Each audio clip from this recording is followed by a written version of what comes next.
Okay, so I'm here today interviewing Caroline Lucas, who's the co-leader of the Green Party and MP for Brighton Pavilion, ahead of her talk with Our Future, Our Choice at Warwick. So first of all, because they're a Brexit organisation, I want to talk about what are your biggest concerns when it comes to Britain leaving the EU? I've got a number of concerns. I'm concerned about the economic impacts of Britain leaving the EU. It seems extraordinary to me that we have a government that is deliberately taking us towards a path that they acknowledge is going to make the country poorer. I'm concerned about what it means for young people in terms of freedom of movement. I think freedom of movement has been an amazing thing that's allowed us to go and study and work and travel in 27 other countries, and I'd like to see us expanding that rather than closing that down. And I think in particular for young people, that's a great shame that that's not going to be there in future if Brexit happens. I'm concerned around peace. To me, the EU has been the most successful peace project, and what's happening now with Northern Ireland, for example, and the risk of a hard border between the Republic of Ireland and Northern Ireland, I think is deeply worrying. And we're certainly hearing from politicians on both sides of that border that if there were to be a hard border again, that could well generate more tension and potentially a restart of some of the troubles. So to even contemplate doing that, I think, is reckless. And then finally, on environmental and social standards, I'm deeply concerned that we're going to see a watering down of those as well. Okay, and obviously a lot of those issues perhaps not mentioned on the campaign trail, and that's a lot of people are advocating for the people's vote on the final deal. And that's something that you raised in your speech with the University of Warwick Greens earlier today. Do you think this undermines the first vote, that it could potentially halt us from leaving the EU, or do you think it's actually the best way for us moving forward? I think the outcome of the referendum in 2016 was a decision about departure, but it wasn't a decision about destination. And I think it's quite interesting that the leaders of the Leave campaign very deliberately never set out what Leave would look like. You know, they didn't want to nail their colours to the mast. So in great contradiction, for example, to the debate around Scottish independence, no matter which side you were of that debate, it was very clear what an independent Scotland would look like, because that side of the campaign set it out in a way that the Leave campaigners never did. And so I think for that reason, for the reason that so much has happened since that vote 2 years ago, it's right that we get the opportunity to look at the detail of the deal. That's not been discussed at all yet. And if we like what we see, then by all means then we leave. But if we don't like what we see, then I think we should have the right to stay inside the EU. I mean, and in that situation with the people's vote, what do you think is to stop the government from taking us on the destination that they've planned through the negotiations with the EU anyway?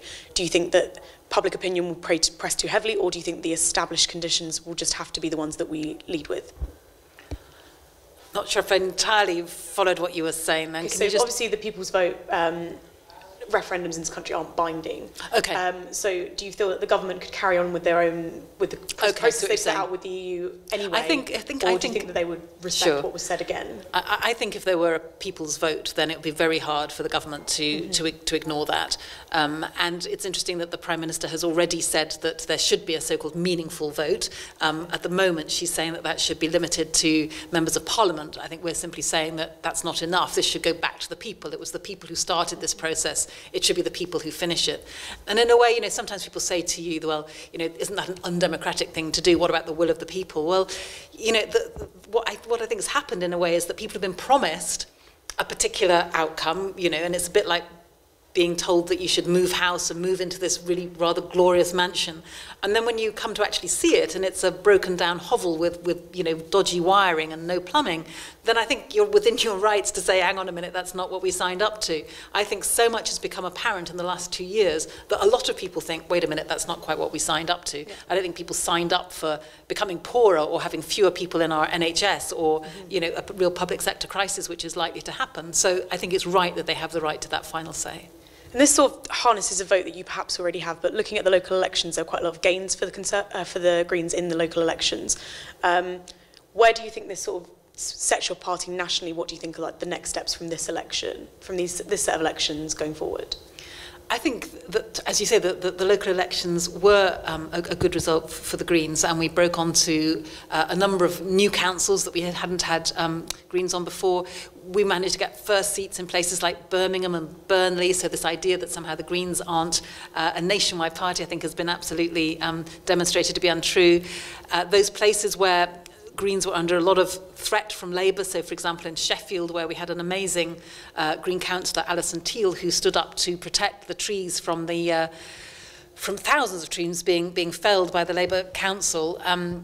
She not only kept her seat, but she kept it with a bigger majority, and more Greens joined her there in Sheffield. So I think what we've demonstrated is that we're bringing something distinct and unique to the table. We're holding other councils to account and other councillors to account. We're really on the side of the people in a sense. The way that we do politics, I think, is different from the other parties.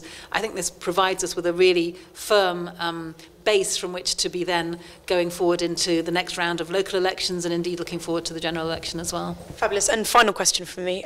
So obviously we're here at Warwick University today, and for a lot of students in our last ASM we had a motion passed through about sustainability, and it's a big concern of ours. We've currently got elections going on for our environment and ethics part-time officer.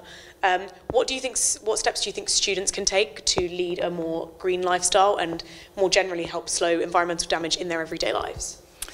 Well, I think universities are real kind of microcosms of the country at large in a way, and if we can get things right in universities, then that means that we've got some best practice we can look at and roll out more widely.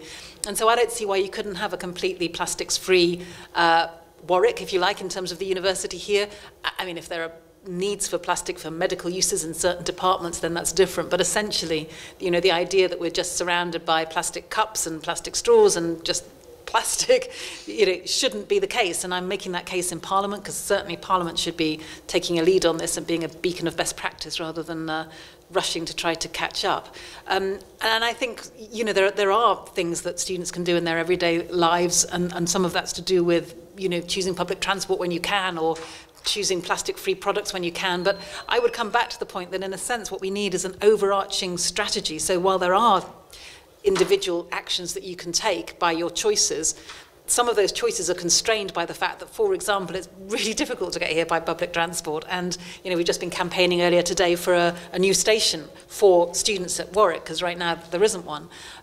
So I think we need that combination of the political will coming from young people, but we also need government to step up to the plate and put in place, you know, much more ambitious targets to get rid of single-use plastic anyway, much stronger targets when it comes to shifting away from road building and into public transport.